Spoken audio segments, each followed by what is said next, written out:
Hey there, this is Tim with a quick video on TerraTech by Payload Studios. I batched this on Kickstarter, and that's given me access to version 0.2, which is the beta. It's also on Steam Early Access.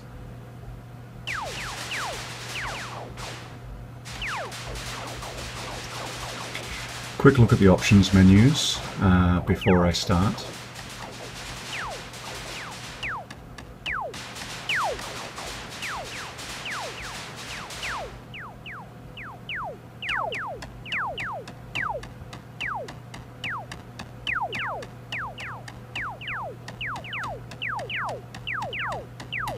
There's a few challenges that you can do. I'm going to start a new game though and basically take you through the tutorial. This is your cab, which has the windscreen at the front to tell you which direction it will travel. Basically, if the cab gets destroyed, you're dead. So however you build your vehicle, you can think about protecting that cab, and you can basically place things in front of it that will get hit first, or if you're building a vehicle to do combat with, you can make it so that you're always facing enemies with the rear of your vehicle, basically things like that. So I've built the basic vehicle that you start off with here. These are the parts that they give you to start the game, and you'll see now there's another little enemy appeared there. I have to kill the cab of his vehicle. Had a little bit of trouble getting used to key controls here. I don't play too many games that are all keys. There we go, that's him dead. Now, as soon as you've destroyed something, you can scavenge the parts. So your vehicle can be essentially whatever you find. If you find an enemy vehicle that flies, you can scavenge the parts and possibly make your vehicle fly too. But if during the course of combat you actually hit and destroy that module, then it's gone. So basically every time you play the game, it's going to be a different game. The chances of you perfectly hitting the cab every time and getting the same modules are non-existent, really. Here you can see there's a module that was on the back there that I never found out what it was because I killed it. And here the physics are very good too. That guy was actually alive but couldn't move because his cab had fell over. So I was able to just kill him while he was laid on the ground. So here I've got the plough for the front, and I'm thinking that when I start to harvest materials, it would be useful if I had one on the back as well, so that I can push in both directions and I don't have to wait to turn around. Grabbing an extra gun here too, always useful. All of these extra wheels and things I'm going to leave here. I think if I build a vehicle that's too long at this stage, all it's going to do is slow down my steering rate. And that's basically the game. You obviously have to expand your vehicle. Killed this guy here. Don't see an awful lot to salvage there, really.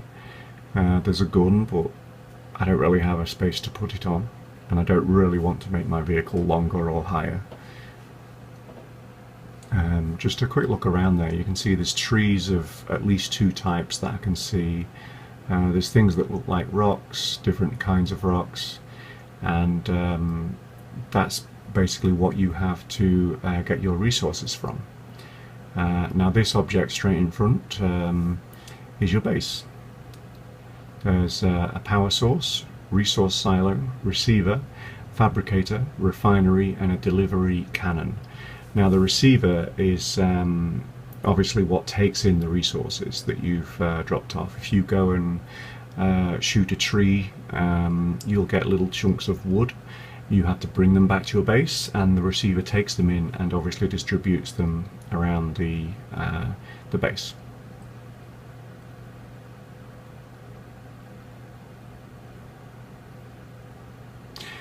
All of the trees and resources are supposed to be procedurally generated, which means the actual gameplay area is huge. It's quite an interesting prospect. Here's another enemy vehicle. going to try to get around there and see if I can destroy him without destroying too many of the modules I want. Unfortunately, his cab is on the far side of his vehicle, so I'm having to shoot through them to get to him. So I didn't really get anything of benefit there at all. So I'm going to go and do what the tutorial is telling me to do, which is to go and harvest a tree so that I can power the shields on my base.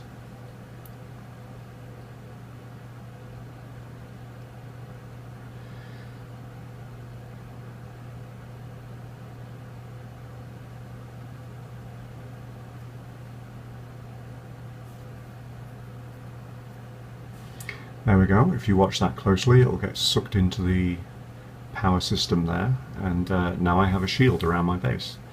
And resource gathering, defending your base, defending yourself, that's the objective. You can build as interesting vehicles as you can get the parts for. Going over here to get some more wood. Now there's a red arrow at the left hand side of the screen. That means that there's an enemy within close range. Just going to take this piece of wood back and then possibly check that out. Okay, there he is. It looks like he's harvesting something, and I possibly could have left him alone for a while and he wouldn't have messed with me, but I decided to attack here obviously. And he killed me. So, going to restart. Obviously, because this is essentially a tutorial, the early part of this game will be exactly the same as the last one, but hopefully pretty quickly you'll see the difference, and that no two games are the same.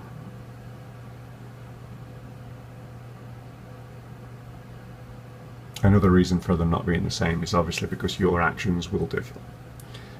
You might choose to fit a different module, you might choose to drive through a different area, get more resources than you did the last time, be less aggressive, more aggressive. It really is a completely open-ended game. There we go.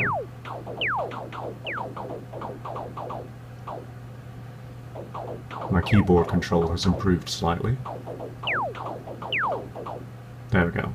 And I don't think I destroyed a single module there that vehicle was fitted with, so I get to use all of them if I want to.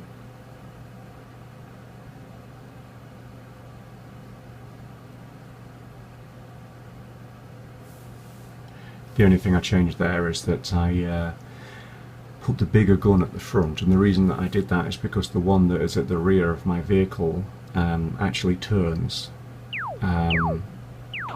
So I just thought I would do that. It might make me more competitive with combat. And there we go, that's him dead already.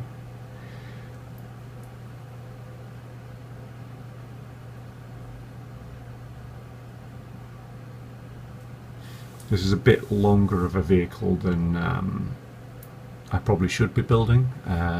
When you build a long vehicle, it obviously reduces the turning rate of your vehicle.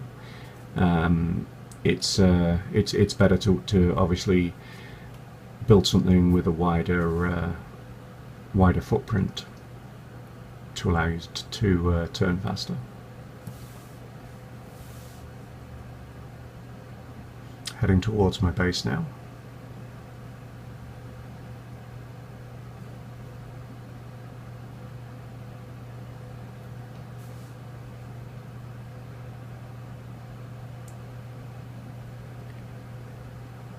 Okay. So yeah, some of the modules that I've seen huge wheels, small wheels, big guns, small guns. I've seen rocket packs for speed. I've seen rocket packs for flight. I've seen hover pads. I've seen modules that will stop you having to push resources like this. There's actually ones that will just kind of make it float above you the same way as it does over the base. And it's it's kind of completely open as to how the game can be played. I mean, I have really only just got into it. This is my first night playing it, and it's something that I'm getting consistently killed playing, but it actually reminds me a huge amount of the games I used to play as a kid, where they weren't easy. It's actually difficult, and I like that. I really, really like that. I think it's not a game that you can play without thinking. You're going to have to figure out, you know, when you kill something here, what modules can I fit? Like here, I thought these wheels were slightly bigger, so I tried it. It's not. I'm trying to figure out whether I can use these blocks here to build my my vehicle into more of a tank, so I can fit more guns in different directions and everything. And it's really, really up to you what you do with your vehicle, and everything that you do is going to change how your vehicle handles. You know, it's going to turn faster or slower. It's going to be more prone to getting tipped over. If somebody comes up and maybe hits the side of my vehicle the way it's built right now, they might tip me over, and I won't be able to get back on my wheels again. So you know, you've got all of this to think about. And then right now my base is under attack while I'm still fiddling around with these modules here. So I have to run back quickly and try to kill this guy. And it looks like he has a couple of interesting modules. He has two wheels, which is kind of funny. But he has a drill on the front that I've just successfully got off him without damaging. And it looks like there's a kind of hover pad for resource collection. So basically these are used for actual physical contact. If I start that drill and then drive into a target, it should kill them. So that's what I'm going to try to do.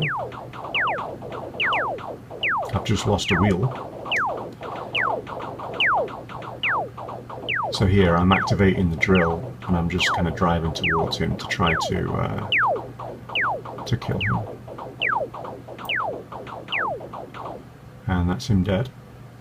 And you can see there's lots of this mineral kind of rolling down the hill, and you can see there's one actually floating at the side of my vehicle, and that makes obviously resource collection a lot easier, because I can just drive next to an item like that and it's picked up, and then all I have to do is drive back down the hill next to my base, and in they go.